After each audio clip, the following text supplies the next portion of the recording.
My wife grew up in a town where people kept their doors unlocked. Cookie-cutter houses, manicured lawns, silver minivans adorned with "My child is an honor student" bumper stickers.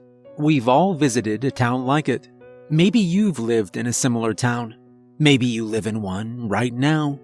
Fairview was a slice of the American middle-class comfort pie, a place where bad things simply did not happen. I never intended to live in such a town, but ended up in one anyway. At the time, I was in my late 20s. I'd wanted to move to Los Angeles to take one last shot at my childhood dream, a career in screenwriting. But my wife, Melanie, whom I'd married young, wanted to stay put on the East Coast to be near her parents. After much deliberation, we agreed that we would move to Los Angeles on the condition that first, we stay with her parents for 9 months so she could spend quality time with them before heading out west. And think of all the money we'll save not paying rent. She'd said, "You won't even have to work full time. You can just focus on writing." At the end of our lease, we put our furniture in storage, said goodbye to the trendy Brooklyn neighborhood we'd called home for the past 7 years, and headed to the suburbs. The adjustment, at first, was surprisingly smooth. With access to a big backyard, a dog to play with, and a car for running errands, I found myself wondering why I'd ever put myself through unair-conditioned subways and high-rent shoebox apartments. But after a few weeks, the rosy newness wore off and was replaced by a vacant malaise. The problem was, there was nothing to do in Fairview. Nothing. I longed for Greenwich Village art house movie theaters, Chelsea galleries, hole-in-the-wall restaurants.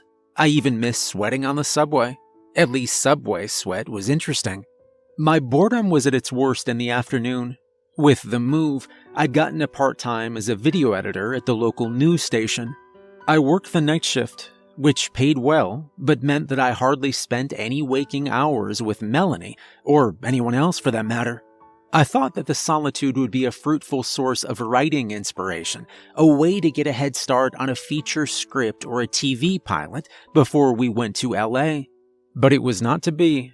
Melanie's mom ran a daycare in their home, meaning that between 3 and 5 p.m., my prime writing hours, there were 10 to 14 children screaming at the top of their lungs, desecrating my brain space.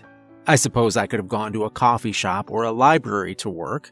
But if you give a writer an excuse not to write, he'll take it every time. And so the walks began. Each weekday, after sleeping through the morning and into the early afternoon, I would lace up my Chuck Taylors and venture out into the quiet streets of Fairview. I had nowhere specific to go, and the route I took each day varied. Rain or shine, I explored my new neighborhood, memorizing street names, taking note of new additions being added to houses. I justified the long walks by telling myself they were productive, a time to gather my thoughts and outline screenplays in my head. But they never were. Most days, I would just listen to old jazz music, fake smile at the dog-walking neighbors, and count the days until I could get the hell out of the suburbs. One rainy afternoon, I stumbled upon an off-road path.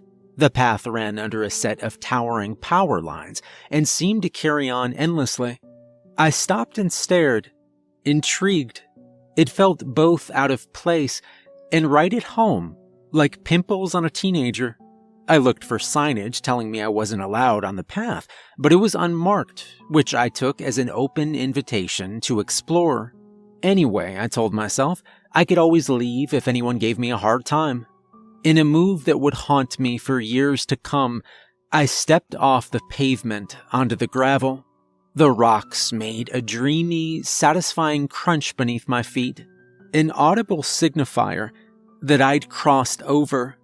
I started walking, letting the power lines guide me, unsure of where they'd lead.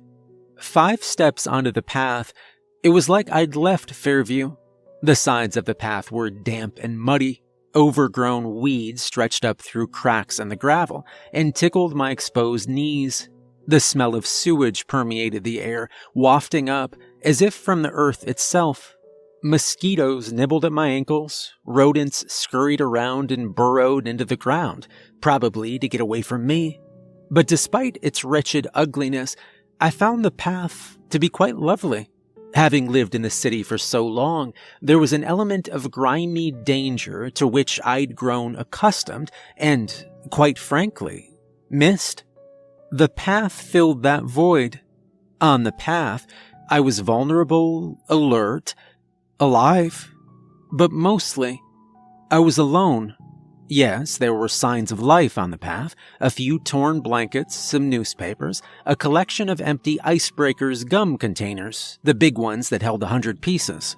There were the remnants of late-night teenage escapades, empty beer bottles, graffiti manifestos painted on the back of vinyl fences, but I didn't get the feeling anybody went there during the day. During the day, it was mine. My mud, my overgrown weeds, my sewage smell. The path was freedom. It was liberation.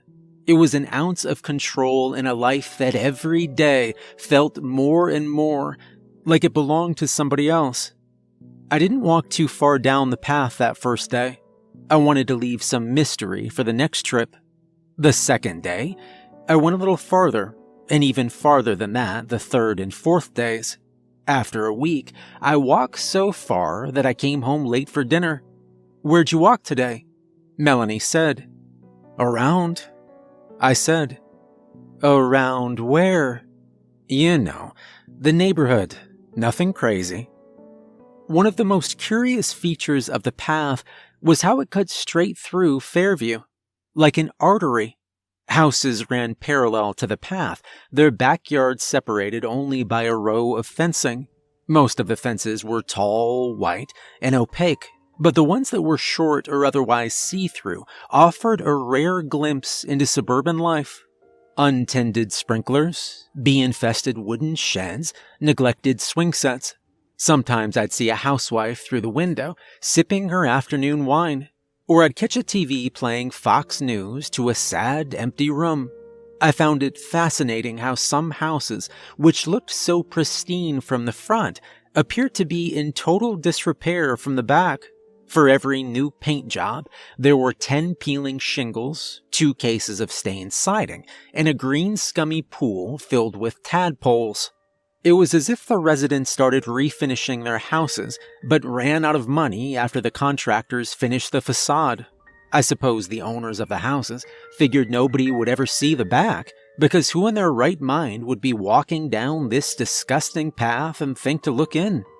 I would often catch myself thinking about the power lines themselves, how they blended in like set dressing, despite their vast importance in our everyday lives. Power lines fuel our internet, our televisions, our home security systems. And yet, we don't give them a second thought until those comforts are compromised. We don't protect them or cherish them. In most cases, we relegate them to an out-of-the-way spot where we can pretend they don't exist. A spot where anybody with a mind for trouble could tamper with them. The day I saw him started like any other. I got home from work at 4 a.m., slept until 1:30 p.m., ate a little snack, thought about doing some writing, didn't do any writing, then set out for my walk. I'd been visiting the path for a month at that point, and summer had begun to turn to fall. Though the path itself was treeless, the people who lived adjacent to it would rake their leaves and throw them over the fence so as to avoid having to bag them. The colorful foliage made my path oh so enchanting and helped mask the smell of sewage. Donning my denim jacket, I strolled the foggy, multicolored wonderland, enmeshed in a childlike sense of belonging. I began to give serious consideration to whether or not I might be better off just staying in the suburbs, staying with my path. But that all changed when I saw a man in the distance. He was dressed in black from head to toe, walking toward me down the path. He had a crooked limp in his left leg, and his shoulder dipped with each step. I felt an immediate sense of dread when I saw him, the kind of lurching repulsion you get when you see a rat scurry across the street and know on an animal level you should avoid it. My first instinct was to turn around and try to get off the path before he caught up, but he'd spotted me already, and to turn away would be a sign of fear. As I drew closer to the mystery man, I realized that he was not wearing black, but rather varying militaristic shades of dark green, as if to camouflage himself. His hair was curly and graying on the sides. He was bald on top.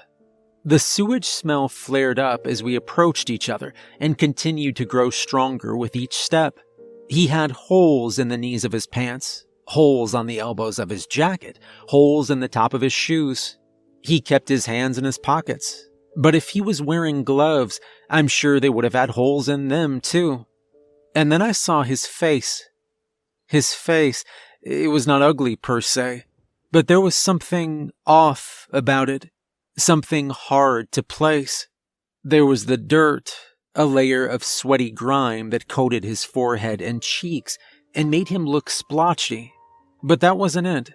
I'd seen plenty of people in the city, homeless people, construction workers, some far filthier than this mystery man, but none of them had ever possessed such an uncanny quality. No, it wasn't the dirt, nor was it his uneven, bushy eyebrows or his crooked, once broken nose. No, that wasn't it. As we moved within talking distance, my heart raced and my fingers went numb. A prickly tingle rushed down my spine, like spiders crawling on my skin. How many times had I walked home alone late at night, crossed under deserted bridges, shared a vacant side street with a stranger? But still, never before had I felt as uncomfortable, as concerned for my safety and well-being, as I did with this man. I wasn't sure if I should make eye contact or pretend he wasn't there. As we crossed paths, I instinctively glanced at him, only to discover that he was looking back at me. Eye contact it was. As a self-defense mechanism, I gave him a nod, an acknowledgement that I could see him and knew his face enough to pick it out of a police lineup. With my nod, the corners of his dry, cracked lips spread into a wide smile, and it was then that I realized what gave his appearance that uncanny quality. His teeth, paired with the dirt and grime and torn clothing, was a set of spectacularly white teeth. Movie star white. White like the intense ring of light around a solar eclipse.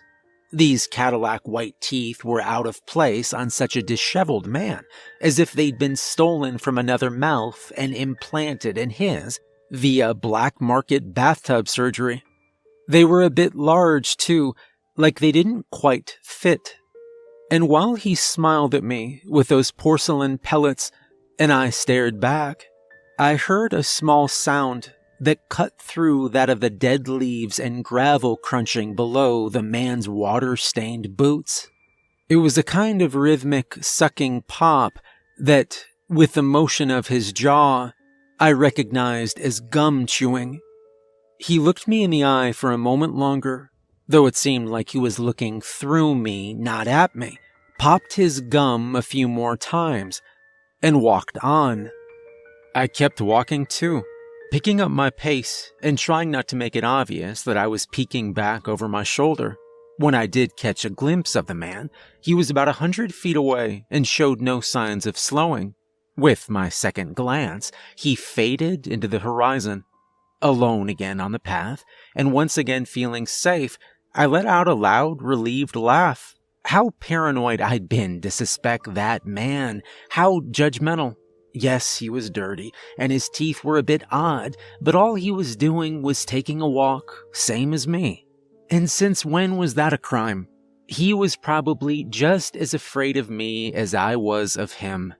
And there I was, standing around, laughing to myself like a lunatic. I wiped a silly tear of relief from my eye.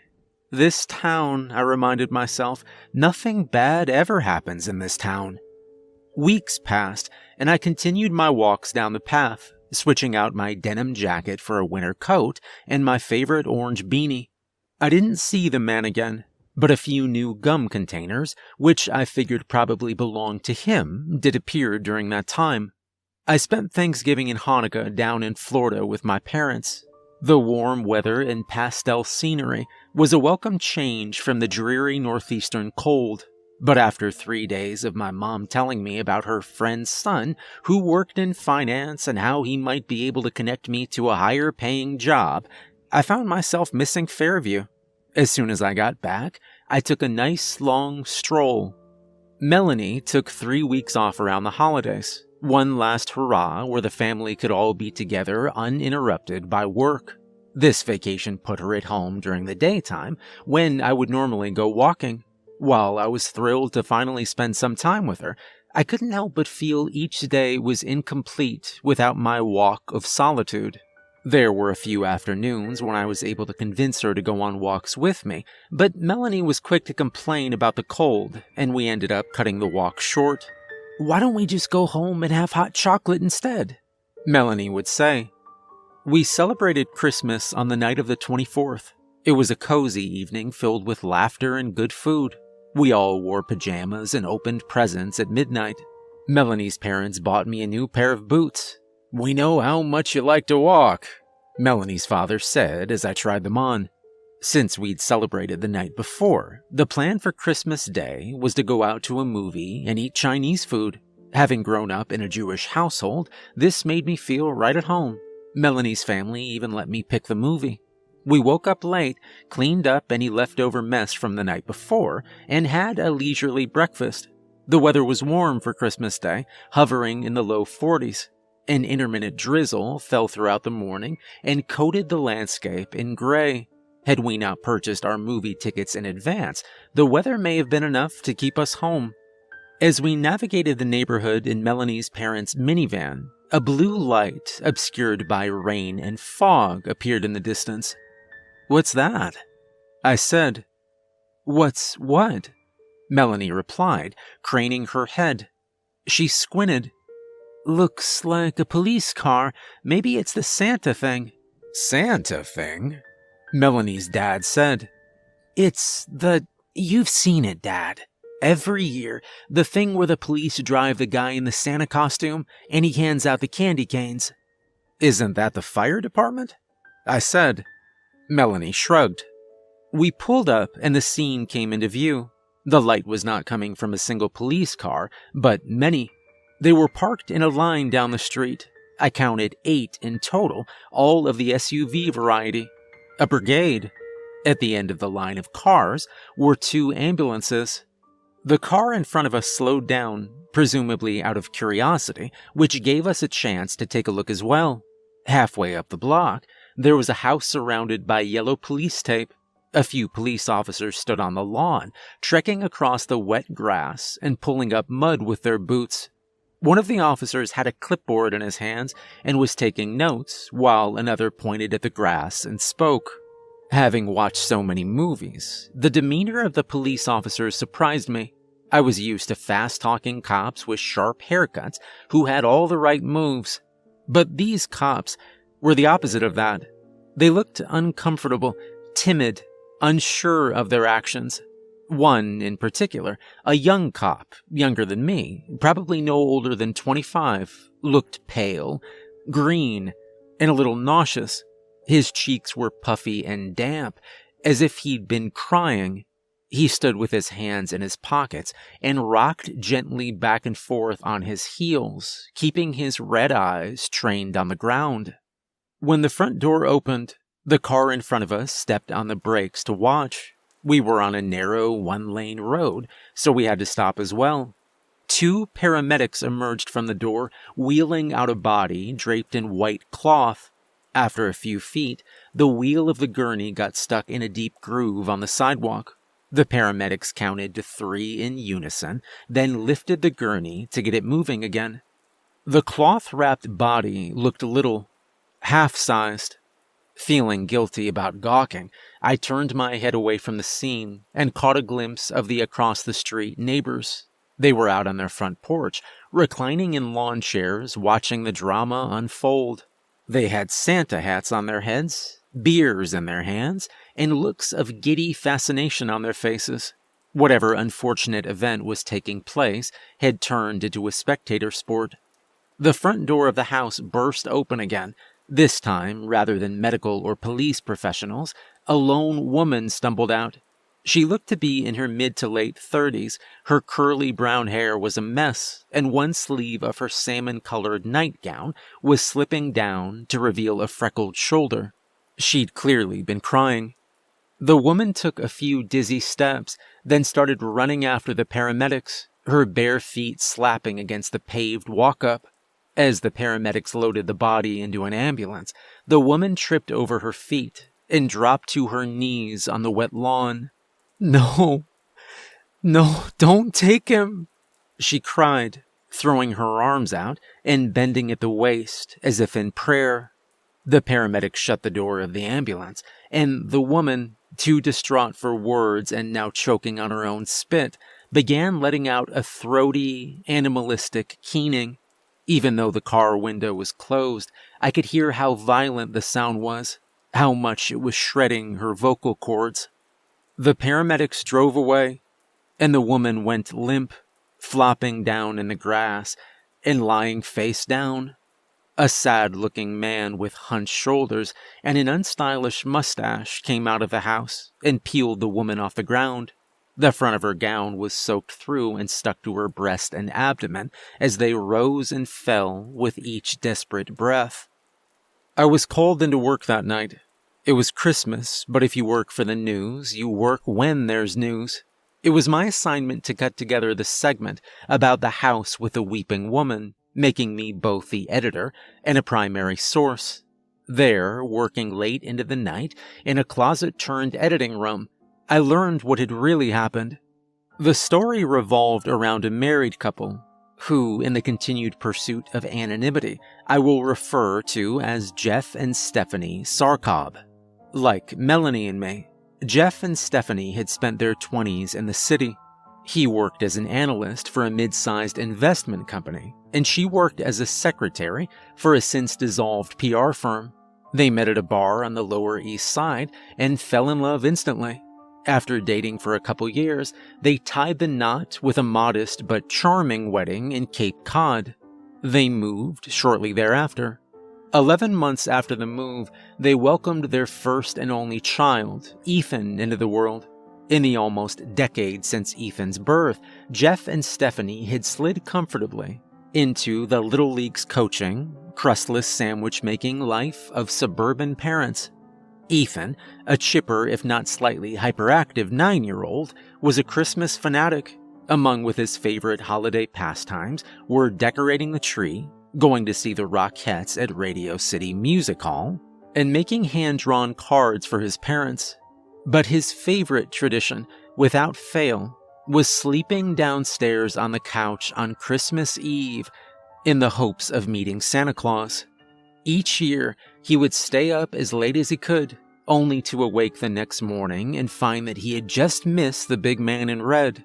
Nevertheless, he always tried.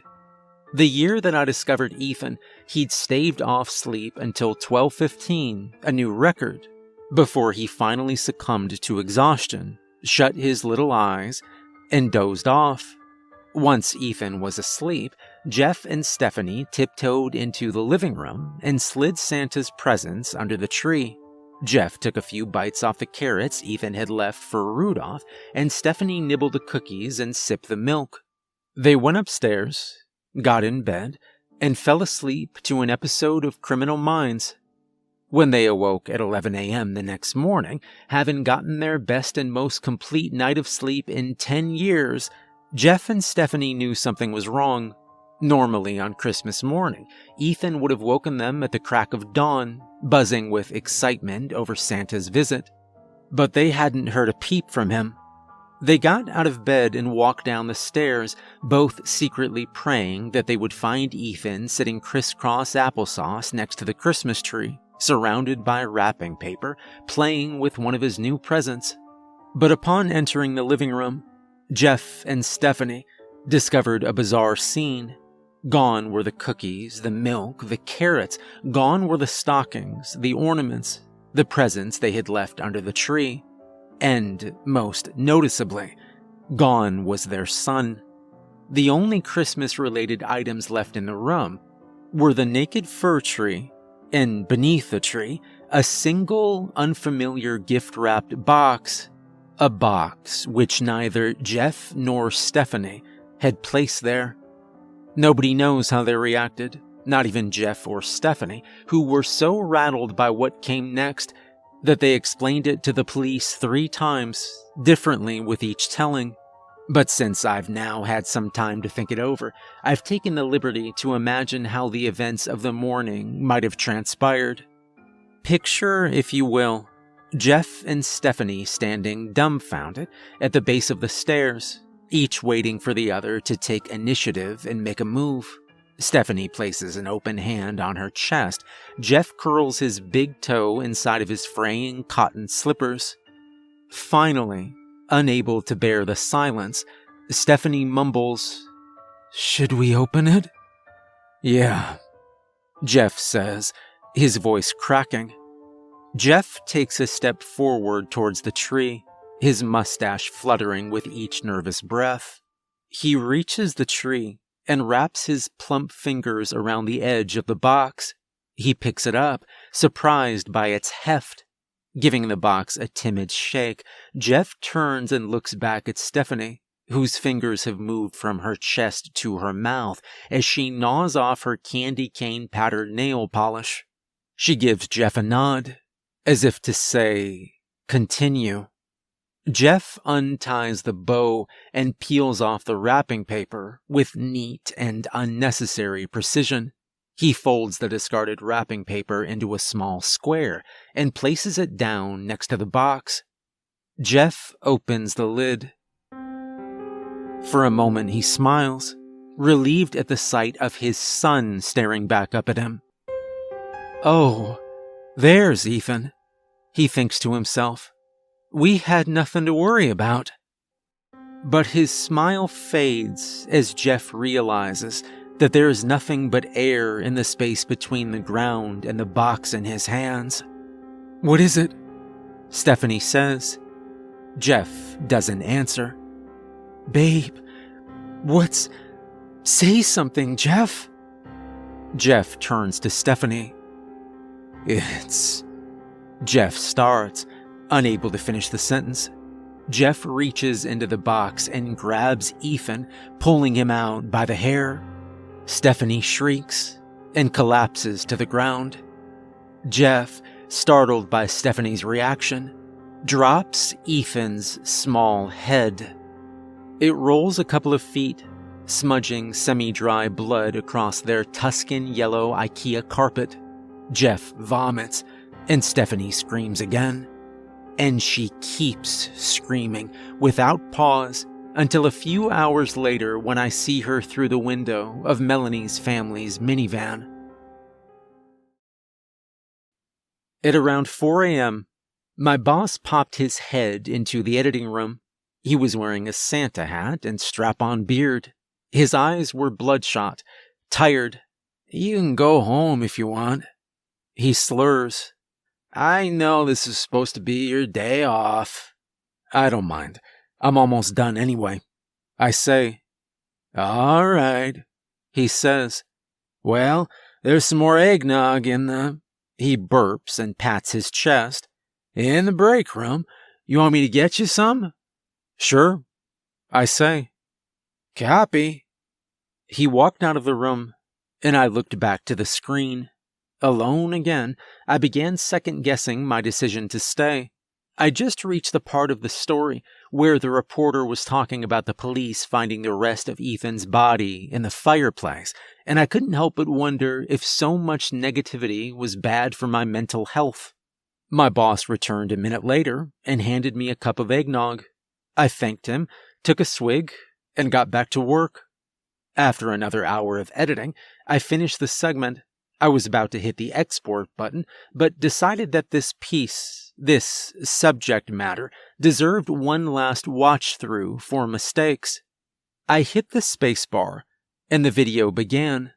It played as expected, shots of police lights bouncing off of freshly painted siding, our local reporter on the scene, interviews with the neighbors, beers in hand.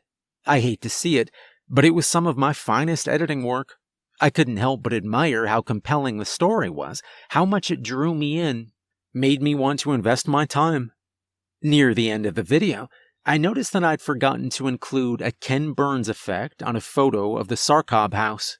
I paused on the image, and had just begun rendering the effect when a small black line in the upper right-hand corner of the frame caught my eye. At first, I thought it might have been some dirt or maybe a crack in the screen.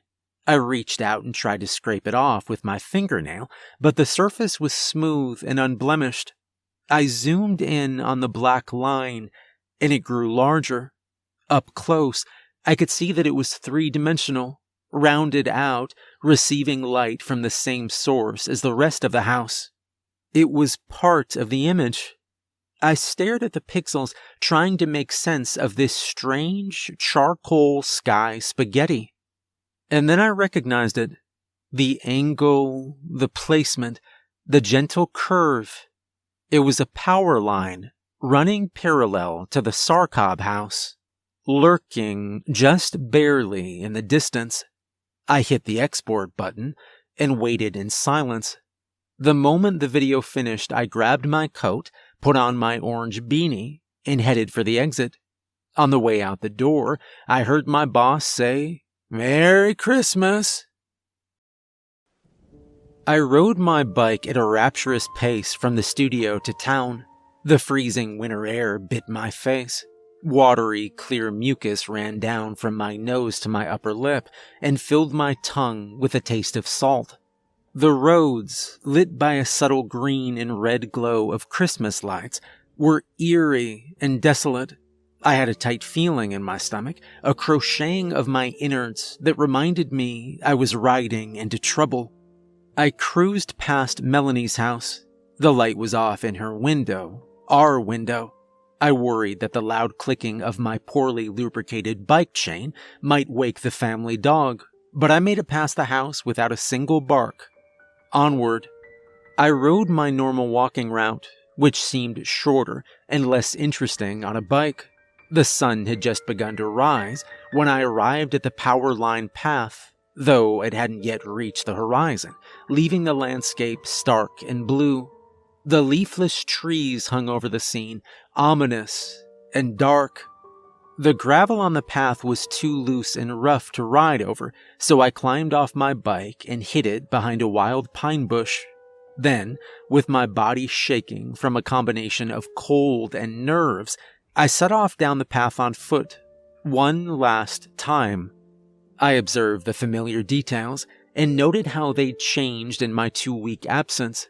The frozen ground, the mud, the erratic arrays of garbage and abandoned clothing. The differences were slight, but felt. I looked at the houses. Plumes of smoke drifted out of a few chimneys. Some houses appeared more run down than they had just a couple of weeks before, a reminder that our protection from the elements is a thin and flimsy comfort. I thought about the people inside the houses who hadn't yet heard the news. How, in just a short time, a TV report would dismantle their sense of safety and comfort forever. I walked down the path, looking for that vague something, a hint, a clue, an indication that I wasn't wasting my time. And then I found it. Out of the corner of my eye, I spotted a flash of an unnatural yellow color next to one of the houses. It took a moment, but I recognized it as police tape, a dead giveaway that I was looking at the house that belonged to Jeff and Stephanie Sarkob. There it was, standing cold and empty, tragic in its plainness. Had it not been for the police tape, I never would have noticed it. An old, cracked kiddie pool in the backyard, an expensive swing set that didn't look like it got used much. It could have been any house in town. Except, it wasn't any house. It was a house of horror, a new Amityville, a place where future generations of teenagers would go on Halloween to test how brave they were, then laugh about it later. The house was separated from the path only by a low chain-link fence. The blinds were open and the lights were on, giving me a clear view into the living room. I could see a few framed photos, the Christmas tree, the couch where Ethan would have slept. The life of the Sarkobs was there on display, available for me or anybody else who had ever stood in this spot on the path and felt compelled to look. A chill ran through my body, and I took a step backward. Something hard crunched under my foot and made me jump. I looked down. It was just one of those empty icebreaker gum containers. I went to kick it out of the way, but stopped before my foot made contact. I'd broken the container when I stepped on it, and now a lightning bolt-shaped crack ran down the base to the lid. And through that crack, I could see the faint outline of something round and oblong inside. It was pale in color and about the size and shape of a battery, too big to be a piece of gum. I picked up the container and gave it a little shake. The mystery object made a soft, dull thudding sound as it knocked against the inner plastic walls. I slid my finger under the lid and flicked it open. The first thing I saw was the nail, chipped like driftwood and yellowing at the edges. The skin was pale and purplish and loose around the knuckle. The bone stuck out at the bottom where a small amount of blood was smeared against the plastic. I let the container fall from my hand, then dropped to my knees and dry heaved. The taste of eggnog was faintly present on the base of my tongue. I grabbed a handful of gravel and held it tight, bracing for violence. When the nauseous feeling passed, I tilted my head up and stared at the rest of the gum containers scattered across the ground. I didn't want to look, but I had to know. I grabbed another one and flipped it open, and like the first, there was a finger, a thumb this time. Frantically, I opened the rest. I counted as I went, 3, 4, 5, 6. I just finished counting the final container, number 11, when I heard the faint sound of a leaf crunching underfoot behind me. I froze like a possum, foolishly playing dead in broad daylight with my back turned to my would-be attacker. There was total silence for a moment. Then, a popping sound. It was a sound I'd heard just once before, but that had ingrained itself into my DNA like a fear of spiders or snakes. The popping sound continued, chewing on his gum. I turned my head slowly, looking back over my shoulder, just far enough to catch a glimpse of his gleaming white teeth. And then I took off. I ran with the fear of God, or worse, pushing me forward. I ran like I hadn't since high school gym class, sprinting, my legs getting ahead of my body, arms flailing to maintain balance. My beanie flew off, but I kept going, not even thinking to look back. Finally, after what felt like 30 miles, I hit the main road. It was the end of the path where the power line split off to carry electricity to the next town over. Wheezing from the cold air that punished my lungs, I bent at the waist and looked back behind me. There was no sign of the man with the pristine smile, only the path darting straight into the distance, disappearing into the single vanishing point that was Fairview. It took me an hour to get back to Melanie's house. The path, it turned out, was the only direct route from where I was to her neighborhood, so I had to walk down the main road and loop all the way around town. By the time I got home, the house smelled like coffee, a sign that Melanie and her parents were awake. Melanie was sitting at the kitchen table reading a book. Her mom was cooking behind her. "You just getting home from work now?" Melanie said, flipping a page. She looked up over the edge of her book, and I could tell from the change in her expression that I must have looked terrible. I started, but then lost the breath in my chest. She looked down at my wet, mud-coated boots, the same boots her parents had gifted me less than 48 hours prior. "Hun, you okay?" My knees buckled, and I lowered myself to the ground. By the time Melanie reached me, the tears had already started. "What's wrong?" she kept asking, but I was crying too hard to answer. Her mom got me a glass of water, and after 20 minutes I was able to talk. I told Melanie the whole story, the walks, the path, the man with the white teeth. When I finished, Melanie sat there in silence. "Why didn't you talk to me about this?" she said after an eternity. I shook my head and just looked down at the ground. "I don't know," I said. Melanie took a deep breath and bit her lip. She looked up at the ceiling, her eyes glistening in the overhead lighting. "I think you should call the police," she said. The police sent a team to the path to look for evidence. They brought in UV lights, DNA experts, and dogs trained on Ethan's scent. They sent a helicopter to do a flyover on the entire area. But they found nothing. The scene, it seemed, had been wiped clean. They brought me into the station a few days later for official questioning, but I was cleared right away, my alibi confirmed by Melanie and her family. As news of my findings spread, somebody from the police leaked it. Outrage grew among the public that the police had failed to sweep the scene properly. How could they have missed it? Was the question everybody kept asking. How come they didn't take a closer look at that path? But to me, the answer was simple. They missed the path because they didn't think to look. To the people of Fairview, police included, the path was an ugly blemish, an unsightly oozing wound that was easier to ignore to the point of infection than confront. To them, the path did not exist. And why would they look at something that wasn't there? Time passed uneventfully after that. A slew of for sale signs popped up around town in the weeks and months following the murder, but there were no additional incidents. Personally, I felt fortunate to have come out of the whole thing unscathed. Yes, there were the recurring night terrors about my teeth falling out, and I would sometimes have trouble breathing when passing by packets of gum for sale at the supermarket. But that mostly went away with time. After our 9 months in the town were up, Melanie and I packed our life into a U-Haul, drove across the country, and moved into an apartment in the Silver Lake neighborhood of Los Angeles.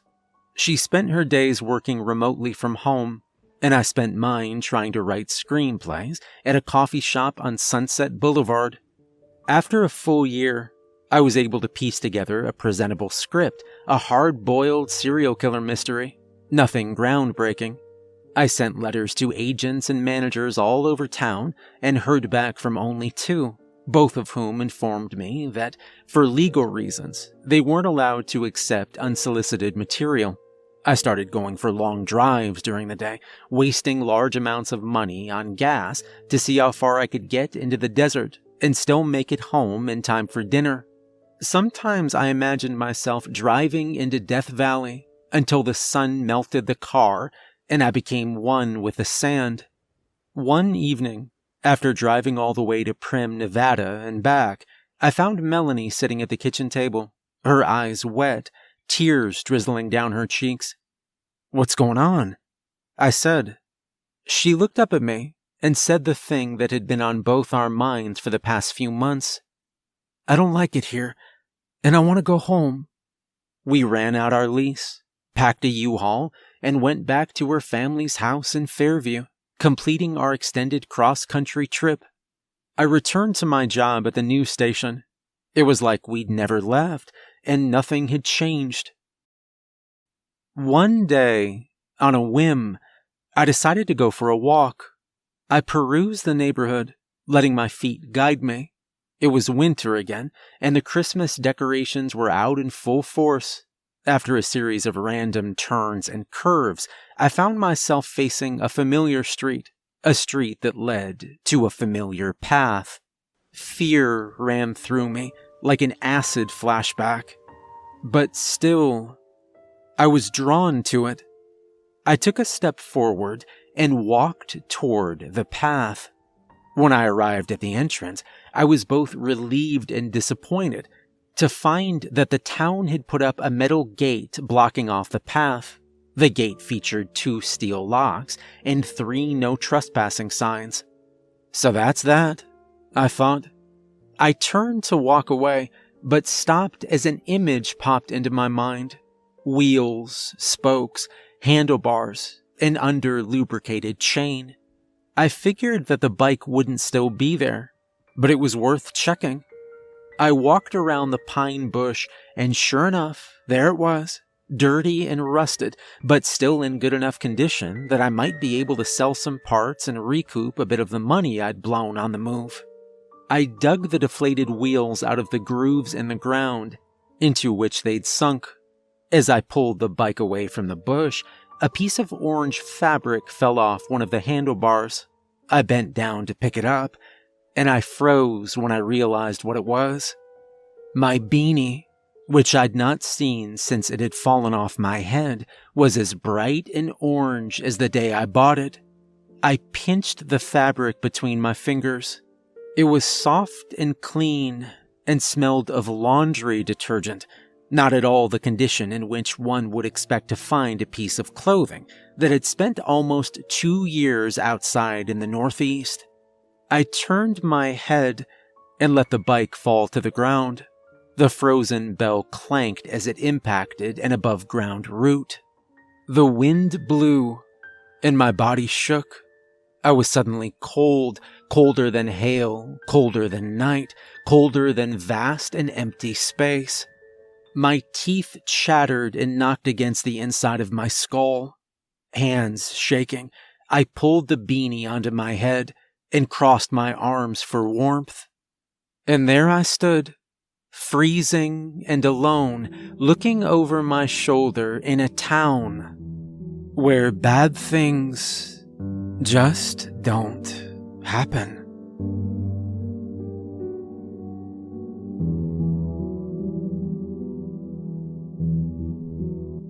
Hey everyone, remember to like and subscribe if you enjoyed the video, and a special thank you to the author remyfink for letting me narrate this great story. Make sure to check out more of the author's work, there'll be a link in the description. If you'd like to support me further, there's a link to my Patreon in the description. And remember, if you're ever alone on a path at night, and you hear someone chewing behind you, don't ask them for gum.